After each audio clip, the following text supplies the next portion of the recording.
Hey, this is 5am Mester Scrum. I hope all is doing well. It is a Saturday, though it's 7 o'clock, so it's kind of later than 5 a.m. Reason being is I had to drive a couple hours, so I've been up since 4 a.m. driving. I'm going to teach a little class this weekend. This is Greg Mester. I am an Agile coach and Scrum Master. Depending on where it is and what I'm doing, I jump different roles, but I love them both. And we're here to talk about Agile and Scrum activities. We try to do it real quick. And please like and subscribe and tell your friends about our show and our program, 5am Mester Scrum. We try to get out there every day, 5 a.m. in the morning, and put out some material.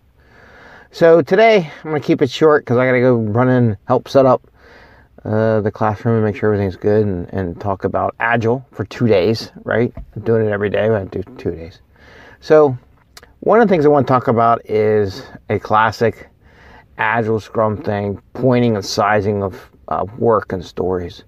I was listening to something on my road down about taking the largest story size and then go from there and using your Fibonacci series numbers. I kind of disagree with that from a practical standpoint.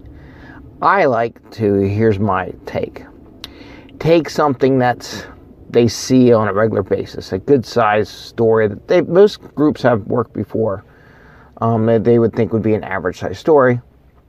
And I go from there. When we do relative sizing, when we go higher and lower. So like if I had a story that had connection to 3 or 4 databases, maybe some front end work, some back end work, maybe a little bit of data analysis, building up some data sets. Maybe I'd make that a size 3. But I also would ask, and let's get back before I do the 3.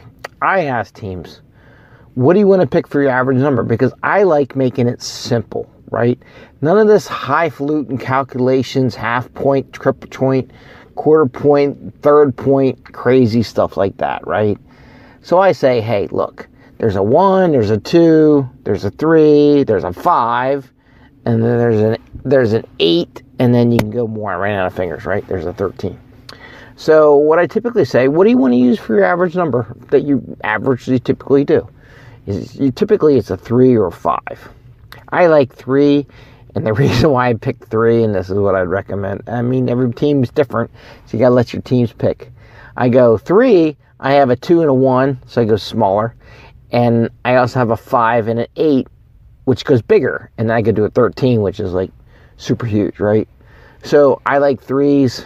Some teams do 5s, but first thing I ask them, just off the top of your head, don't overthink it, right? Simple, simple, simple. What number would you like to use? A 3 gives you, or a 5, right? And how big the sizes are.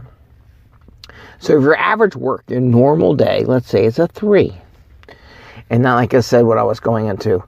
Couple, maybe 1 or 2 database things at front end work, some back end analysis, maybe a couple connection points through different systems, right? So that would be your average work because you have a whole stage and you got to promote it and you got to go through firewalls and you got to get permission, right? So typically your average work entails that. Now, what I do is say, okay, so that's your average work. Let's say you're just doing a job that just a couple fields, a minor add to a database, but I'm not changing anything that I currently have. So that would be smaller than the 3. So it's either going to be a 2 or 1, and your team decides what it's going to be. I still got to do some back end, front end, got to do some testing for some data we didn't have before. So maybe it's a 2, right? And then maybe you have some really simple story. All we need to do is add 2 fields and add them to the current report, and it's no big deal. And that's a 1, right? So see how quickly that is? And then if it's more complicated, let's say we did 5 databases or something like that, and we had to connect them all. So maybe that's a 5 because there's more people and we're going to put a lot more stuff, so there's more work. One, I would ask you a question, can we break that down into smaller business value chunks? But then, it depends, right? But then when you do the numbers, so we talked about like how much work. If you notice, I said nothing about hours, right? And that's a whole nother story, which we'll talk in another session. But it's what that is. So the other thing I would think about is a couple influences. Is it simple? Is it something we've done a lot of? If it's one of those two things, I would downgrade the points from before. So let's say the first time you do something, it was average, it took all that stuff, but now we do it all the time. We know the systems, we've been in them before. You might want to downgrade the points because it doesn't take as much thinking to solve the problem. So as it gets simpler, or if you've done it, maybe it takes more time, and I'm going to talk about hours. Maybe it still takes 5 hours to do something, or 8 hours, or whatever. However, you've done it so much time, it's a no-brainer. You know exactly what to do. I just need time to get it done. So then you would lower the point value, right? Another thing which you would go the other way and raise the point value is for complexity, risk, unknowns.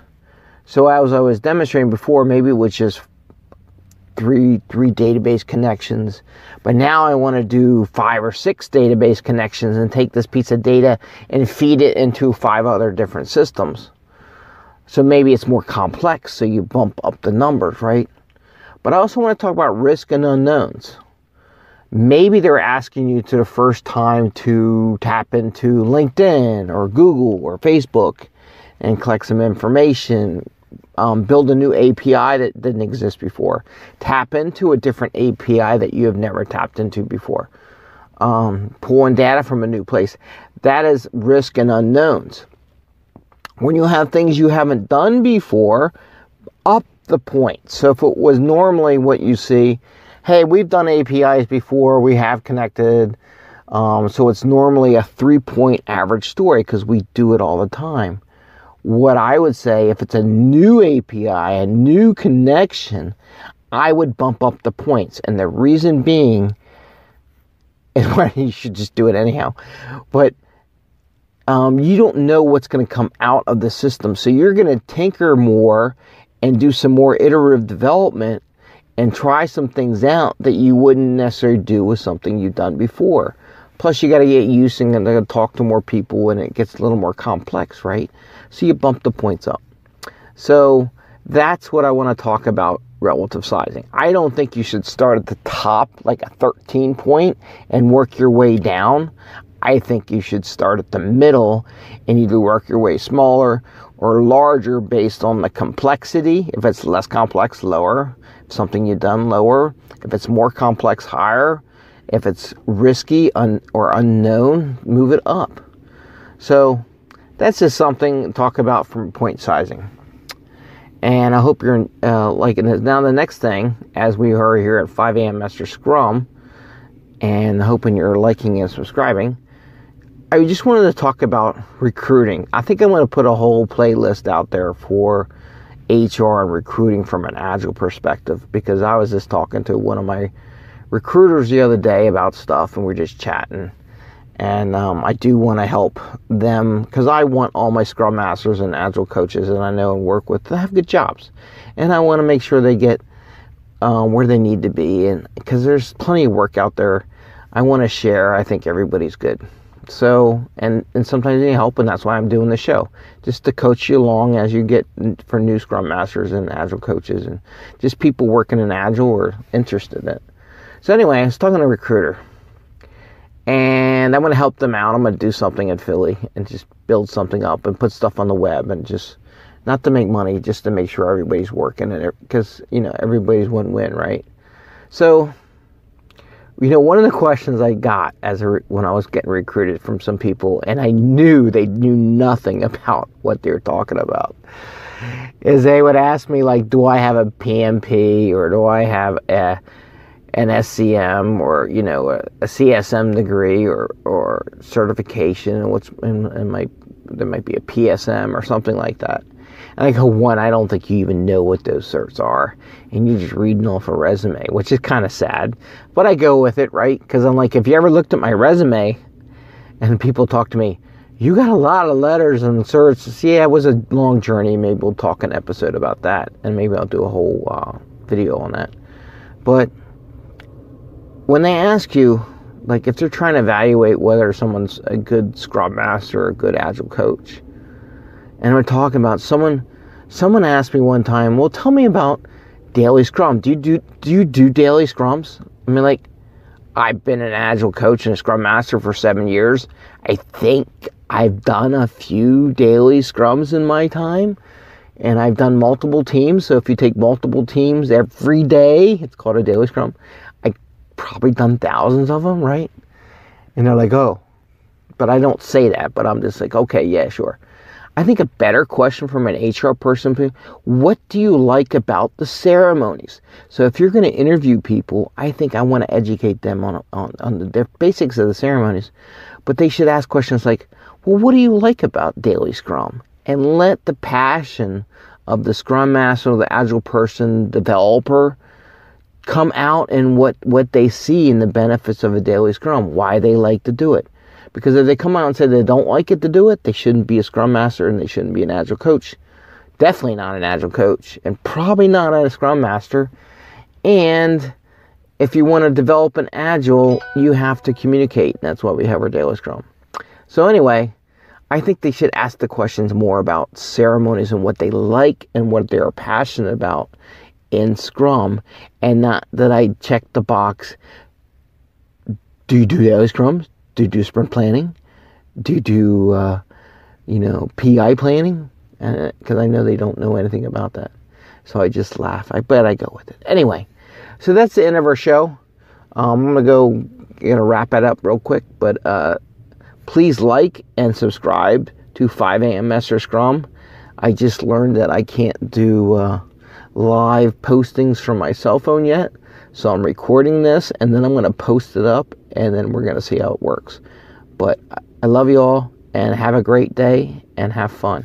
Bye.